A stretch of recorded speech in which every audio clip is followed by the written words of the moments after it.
இந்த வாரத்திற்கான வாக்குத்தத்தம். அதிசயங்களை செய்கிற தேவன் நீரே, ஜனங்களுக்குள்ளே உம்முடைய வல்லமையை விளங்க பண்ணினீர். யாக்கோபு, யோசேப்பு என்பவர்களின் புத்திரராகிய உம்முடைய ஜனங்களை உமது புயத்தினாலே மீட்டுக் கொண்டீர். ஜலங்கள் உம்மை கண்டது, தேவனே, ஜலங்கள் உம்மை கண்டு தத்தளித்தது.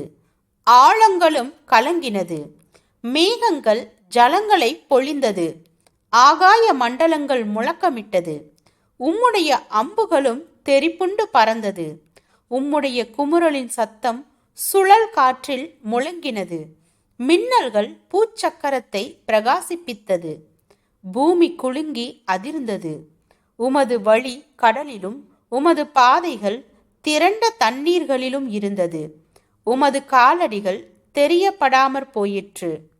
மோசே, ஆரோன் என்பவர்களின் கையால் உமது ஜனங்களை ஒரு ஆட்டு மந்தையைப் போல வழி நடத்தினீர். சங்கீதம் 77 வசனம் 14 முதல் 20 வரை.